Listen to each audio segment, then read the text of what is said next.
Hello viewers, welcome back on my YouTube channel Bliss Edu learning by Nisha. आज हम इस video में discuss करने वाले हैं इकोनॉमिक्स का most important topic monetary policy committee यानी MPC. Exam point of view से टॉपिक बहुत ज़्यादा इंपॉर्टेंट आता है। हर एग्जाम में हर बार इस टॉपिक से 2 से 3 क्वेश्चन ज़रूर पूछे जाते हैं।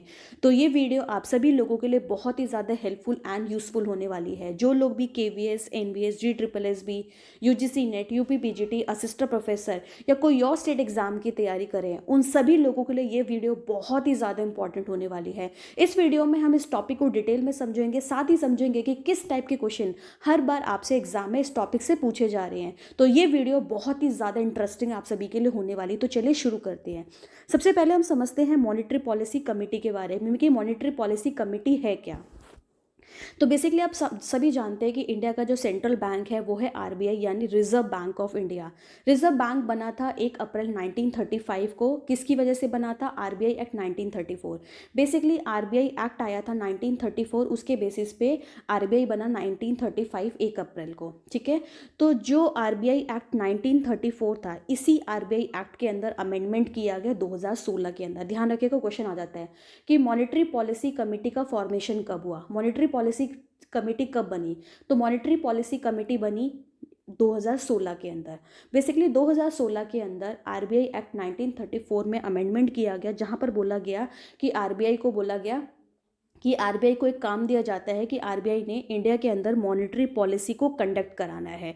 और उस मॉनेटरी पॉलिसी को कंडक्ट कराने का जो मेन मोटिव रहेगा वो ये रहेगा कि इकोनॉमी के अंदर यानी इंडिया के अंदर प्राइस को स्टेबल किया जा सके।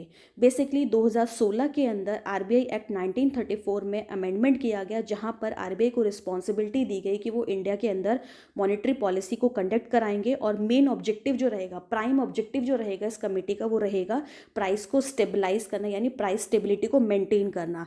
बट प्राइस स्टेबिलिटी को मेंटेन करने के चक्कर में जो इंडिया का मोटिव है ग्रोथ रेट को अचीव करना, उसको नहीं बोलना। यानी प्राइस स्टेबिलिटी के साथ साथ जो ऑब्जेक्टिव है ग्रोथ का, उसको भी ध्यान में रख के चलना। तो बेसिकली ये मॉनेटरी पॉलिसी कमेटी थी। अब हम बात करते हैं मॉनेटरी पॉलिसी फ्रेमवर्क के बारे में कि मॉनेटरी पॉलिसी जब कमेटी बनाई गई तो क्या डिस्कशन किया गया, कैसे कैसे किस चीज़ की शुरुआत हुई। तो बेसिकली जब मॉनेटरी पॉलिसी कमेटी बैठी तो वहाँ पर डिसाइड किया गया, क्योंकि इकोनॉमी के अंदर प्राइस को स्टेबल करना है यानी इन्फ्लेशन टारगेट को सेट करना पड़ेगा। तो इस कमेटी ने सबसे पहला काम क्या किया, एक इन्फ्लेशन टारगेट सेट किया कि यानी हमें इंडिया का जो इन्फ्लेशन है उसको इतना अचीव करके रखना है। और साथ में वो इन्फ्लेशन टारगेट जो है वो फ्लेक्सिबल रहेगा। फ्लेक्सिबल का मतलब समझते हैं। जब मॉनेटरी पॉलिसी कमेटी की मीटिंग हुई 2016 के अंदर, तो वहां पे डिसाइड हुआ कि इंडिया का जो इन्फ्लेशन टारगेट है वो रहेगा बेसिकली 4%। और जो ये इन्फ्लेशन है उसको मेजर किया जाएगा in terms of CPI। CPI means consumer price index. Question आ जाता है। ठीक है। तो मॉनेटरी पॉलिसी कमेटी ने बोला कि एक इन्फ्लेशन टारगेट जो है, जो कि 4% को हर बार अचीव करना है।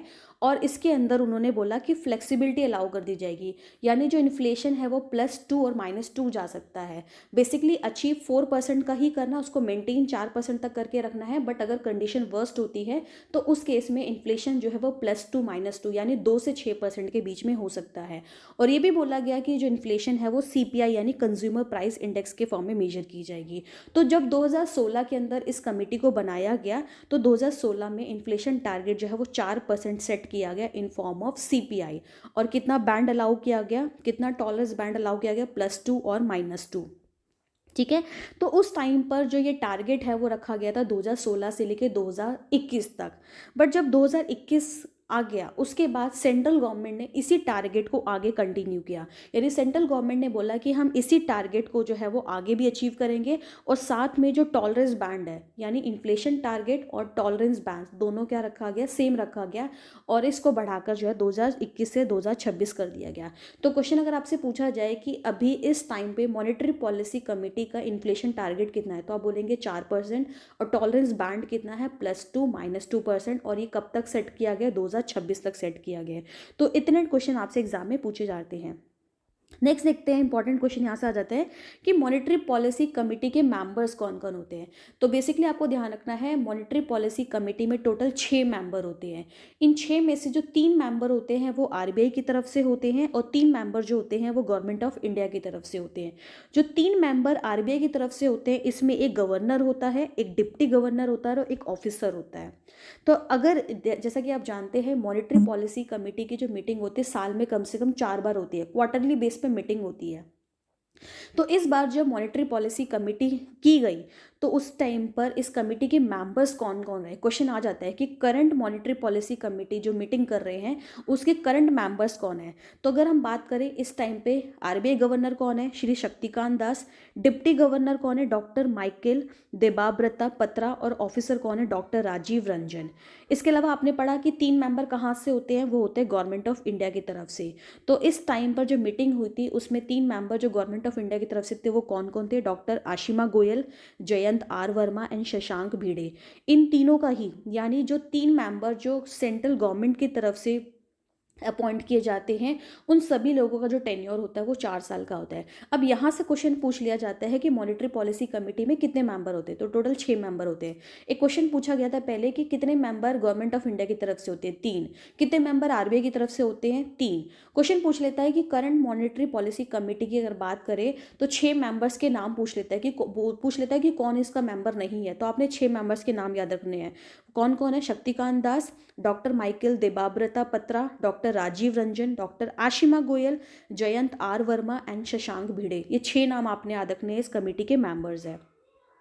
अब मॉनेटरी पॉलिसी कमेटी का काम होता है पॉलिसी रेट को, जैसे मैंने आपको बोला, इस कमेटी का काम है प्राइस स्टेबिलिटी को मेंटेन करके रखना, यानी इन्फ्लेशन टारगेट जो सेट किया गया उसको मेंटेन करके रखना। ठीक है।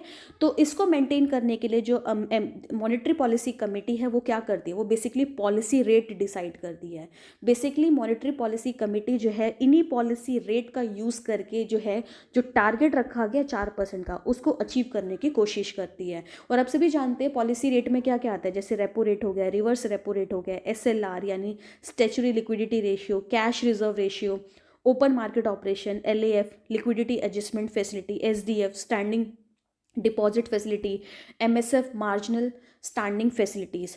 तो बेसिकली मॉनेटरी पॉलिसी कमेटी जो है वो इन सभी रेट्स को सेट करता है, इस तरीके से सेट करता है ताकि जो उन्होंने इन्फ्लेशन टारगेट रखा है 4% का उसको अचीव किया जा सके।